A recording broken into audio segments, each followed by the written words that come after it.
नमस्कार दोस्तों, तो कैसे हैं आप लोग? उम्मीद करता हूँ आप सभी अच्छे होंगे।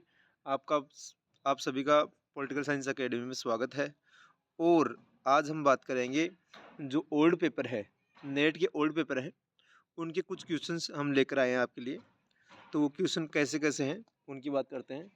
अब क्या है कि नेट के फॉर्म स्टार्ट हो चुके हैं और जून में एग्ज़ाम है, तो हमें क्या करना चाहिए, ओल्ड पेपर्स हैं, इनके ऊपर भी ज़्यादा फोकस करना चाहिए। इसलिए हम आपके लिए लेकर आए हैं ओल्ड पेपर्स। और ये ओल्ड पेपर्स हैं, ये बहुत ही आवश्यक है। पीवाईक्यू तो सभी स्टूडेंट्स को देखना चाहिए। इसमें से क्या है कि जो क्वेश्चंस हैं वो आने की संभावना रहती है। देखें पहला क्वेश्चन क्या है। ये जो पहला क्वेश्चन है ये प्लेटो से संबंधित है। आदर्श राज्य के विचार में प्लेटो ने बुभुक्षा शब्द का प्रयोग निम्न में से किस वर्ग के संदर्भ में किया है? ठीक है, तो ये जो है ये इन्होंने किया है शिल्पीकार के रूप में। ठीक है, शिल्पीकार को प्लेटो ने बुभुक्षा शब्द के रूप में प्रयोग किया है। और ये जो प्लेटो है ये क्या है कि ये जो शब्दावली है ये प्राचीन जो पाश्चात्य राज्य विचारक है इससे जुड़ी हुई है। ये कह रहा है कि आदर्श राज्य की आधारशिला प्लेटो के न्याय सिद्धांत पर आधारित है, क्योंकि आदर्श राज्य में 3 वर्ग होते हैं। यह कार्यों के विभाजन और विशिष्टीकरण की धारणा के आधार पर तीनों वर्ग अपना-अपना कार्य करते हैं। प्लेटो आदर्श राज्य के विचार में प्लेटो ने इस शब्दावली का जो प्रयोग है वो शिल्पीकार के रूप में किया है। तो ये जो क्वेश्चन था ये आया हुआ क्वेश्चन है, आप इसको देख सकते हो। और इसकी पीडीएफ है हमारी टेलीग्राम पर मिल जाएगी। टेलीग्राम का जो लिंक है हम आपको इसमें वीडियो के डिस्क्रिप्शन में प्रोवाइड करवा देंगे। ओके, दूसरा क्वेश्चन देखो। सरस सर्वश्रेष्ठ व्यवहारिक राज्य सर्वश्रेष्ठ व्यवहारिक राज्य के विचार के संबंध में निम्न में से किस विचार का योगदान है? तो इसका जो आंसर है ये है सिसरो। ठीक है, इसका जो विचारक है इसका सिसरो नहीं है, इसका आंसर है अरस्तु। ठीक है, ये थोड़ा सा मिस्टेक हुआ है आंसर लगने में, तो इसका आंसर अरस्तु है। अरस्तु को ही आपको पता है पॉलिटिकल साइंस का जनक कहते हैं। इन्होंने जो पॉलिटी है, जो प्रजातंत्र है, जो गुणतंत्र है, इसकी बात की है। और इन्होंने क्या है कि सद्गुण की बात की है अरस्तु ने। अरस्तु का जो दर्शन है वो ऐसे कहते हैं कि अरस्तु जो संविधानवाद है इसकी व्याख्या करता है। ठीक है, अगला क्वेश्चन मिलान वाला है, जो आपको एक तरफ पे सूची 1 और 2 दे रखी है। अब इसमें कह रखा है धर्मनिरपेक्षता का सिद्धांत दिया है मैकियावेली ने। सहमति का सिद्धांत दिया है आपका सहमति का जो सिद्धांत दिया है वो जॉन लॉक ने दिया है। और व्यक्तिवादी सिद्धांत है वो होब्स का है। और स्वतंत्रता का सिद्धांत है वो है आपका रूसो का। ठीक है, तो इस प्रकार से हमें देखने को मिल रहा है। ये आप इसको नोट भी कर सकते हो और आप शायद पीडीएफ को निकला भी सकते हो। ठीक है, नेक्स्ट चलते हैं।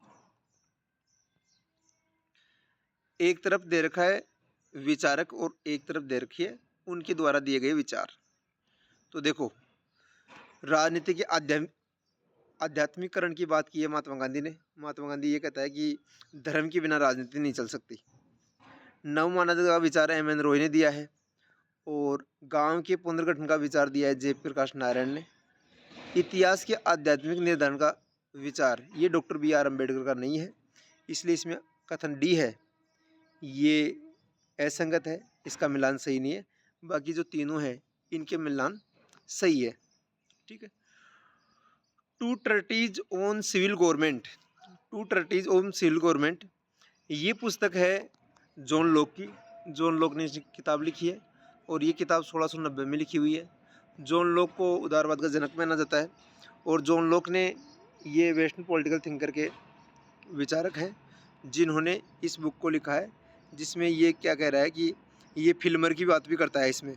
ठीक है, एक तरफ तो फिल्मर के विचार को कटाक्ष करता है और ये जो गवर्नमेंट है, जो प्रचलित गवर्नमेंट है, इसके बारे में इस बुक में लिखा हुआ है। अगला क्वेश्चन है, निम्न में से किस लेखक ने न्याय का सिद्धांत समझौता पर आधारित किया? तो इसका जो न्याय का सिद्धांत है, ये आपका जॉन रॉल्स का सिद्धांत है। जॉन रॉल्स ने न्याय का सिद्धांत दिया है। जॉन लॉक ने एक पुस्तक लिखी है, थ्योरी ऑफ जस्टिस, जो 1971 में लिखी गई थी।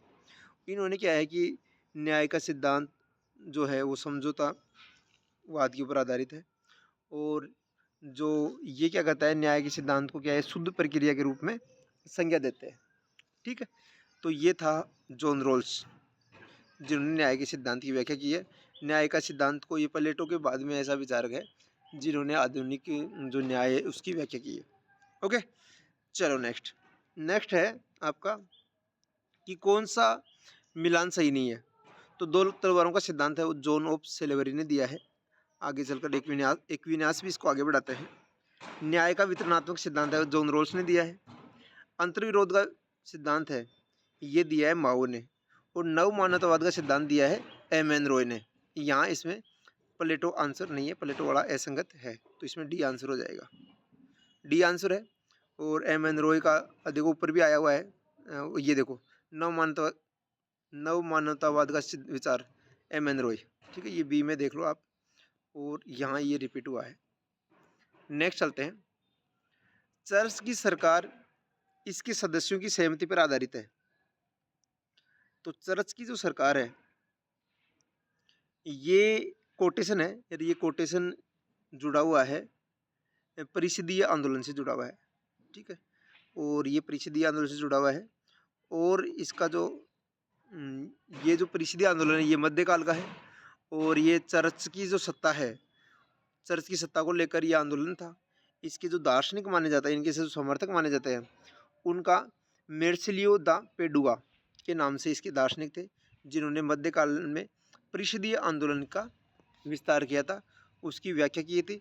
और इन्होंने जो चर्च की सरकार है वो उसके लिए ये आंदोलन कर रहे थे परिषदीय आंदोलन के माध्यम से।